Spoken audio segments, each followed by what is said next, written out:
ഇത് കൂർഗിലെ രണ്ടാമത്തെ ദിവസമാണ്. ഇന്ന് ഒരു കോഫി പ്ലാന്റേഷനാണ് കാണാനിറങ്ങിയത്. അതൊരു കോഫി പ്ലാന്റേഷൻ എന്ന് പറയാൻ മാത്രമൊന്നുമില്ല.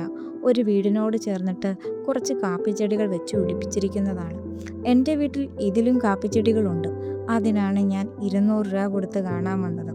പിന്നെ ഗൈഡും കൂടെ വരുന്നതിന് 400 രൂപ. ഗൈഡ് എന്തിനാണാവോ? ദേ ഇവിടെ ഇങ്ങനെ കുറേ ബോർഡിൽ എഴുതി വെച്ചിട്ടുണ്ട്. ഇനി അത് വായിച്ചു തരാനായിരിക്കും ഗൈഡ്. അല്ലാതെ വേറൊന്നും ഇവിടെ ഇല്ല. പിന്നെ ഇവിടെ ഒരു ചെടിയുണ്ട്. ആ ചെടിയുടെ പേര് മെറ്റൽ കൊണ്ട് നഖമൊക്കെയുള്ള ഒരു സൂപ്പർ ഹീറോ ഇല്ലേ? അയാളുടെ പേര് വെച്ചിട്ടുള്ള ഒരു ഫ്രൂട്ടാണിത്. ഈ ചെടിയുടെ പേരാണ് ഓൾ സ്പൈസ്. ഇനി ഇതിൽ നിന്ന് എല്ലാ ചെടിയും ഉണ്ടാകുമോ എന്നൊക്കെയാണ് എൻ്റെ ചിന്ത. കാരണം ഇങ്ങനത്തെ ചെറിയ ചെടികളാണ് ഇവിടെ വെച്ചിരിക്കുന്നത്. ഈ ചെറിയ ചെടികൾ കണ്ടിട്ട് അതിൽ എന്താണ് ഉണ്ടാകുന്നതെന്ന് നമ്മൾ സങ്കല്പിക്കണം. അതിനാണ് നമ്മൾ ഫീസ് കൊടുക്കുന്നത്. അല്ലാതെ പിന്നെ ഞാൻ എന്നാ പറയാനാ? പിന്നെ ഇവർക്കൊരു സ്റ്റോർ കൂടെയുണ്ട്. അതിൽ അത്യാവശ്യം സാധനങ്ങളുമുണ്ട്. വൈൻ വാങ്ങാനാണ് കയറിയത്. ബട്ട് അതിന് വലിയ വില കൊടുക്കേണ്ടി വരും. പക്ഷെ ബാക്കിയുള്ള ഐറ്റംസിനൊന്നും വിലയില്ല കേട്ടോ.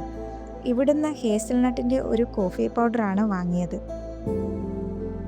ഇത് കഴിഞ്ഞു പോയത് അബ്ബി വാട്ടർഫാൾസിലേക്കാണ്. അവിടെ പാർക്കിംഗ് ഒക്കെ ഫ്രീ ആണ്. പിന്നെ ഇവിടെ ഇങ്ങനെ സിപ്പ് ലൈനൊക്കെ ഉണ്ട്. ഇത് കണ്ടു നിൽക്കാൻ തന്നെ നല്ല രസമാണ് കേട്ടോ. ഇതാണ് വാട്ടർഫാൾസിലേക്ക് പോകുന്ന വഴി. പിന്നെ ഇവിടെ ടിക്കറ്റൊക്കെ എടുക്കണം കേട്ടോ. ഈ വെള്ളച്ചാട്ടത്തിൽ എപ്പോഴും ഇത്രയും വെള്ളമൊന്നും കാണില്ല. ഞാൻ വന്നത് ഡിസംബർ അവസാനത്തോടു കൂടിയാണ്. അതുകൊണ്ടാണ് ഇത്രയും വാട്ടറൊക്കെ ഉള്ളത്. പിന്നെ ഈ വെള്ളച്ചാട്ടത്തിനടുത്തുള്ള ഒരു കടയിൽ നിന്ന് തന്നെയാണ് കാന്താരി വൈൻ വാങ്ങിച്ചത്. ഞാൻ ആദ്യമായിട്ടാണ് കാന്താരി വൈൻ എന്ന് കേൾക്കുന്നത് പോലും. ഇതിൻ്റെ ടേസ്റ്റോ ഒന്നും അറിയത്തില്ല. മുഴുവൻ എരിവായിരിക്കും ആവോ. അങ്ങനെ ഈ വൈൻ വാങ്ങിച്ചതോടെ കൂർഗിലെ യാത്ര ഇവിടെ അവസാനിക്കുകയാണ്. അടുത്തത് വേറെ എവിടെയെങ്കിലും ആയിരിക്കും. നമ്മൾ ഇവിടെ ചെറിയ ചെറിയ സ്ഥലങ്ങളിലോട്ടാണ് പോകുന്നത്. എൻ്റെ ഈ ചെറിയ യാത്ര കണ്ട് എന്നെ പ്രോത്സാഹിപ്പിച്ച എല്ലാവർക്കും ഒരുപാട് നന്ദി. ഇനിയും എല്ലാവരും കാണണേ, ലൈക്ക് ചെയ്യണേ, സബ്സ്ക്രൈബ് ചെയ്യാനെങ്കിൽ ഇഷ്ടപ്പെടുകയാണെങ്കിൽ സബ്സ്ക്രൈബ് ചെയ്യണേ. അപ്പം താങ്ക് യു കേട്ടോ.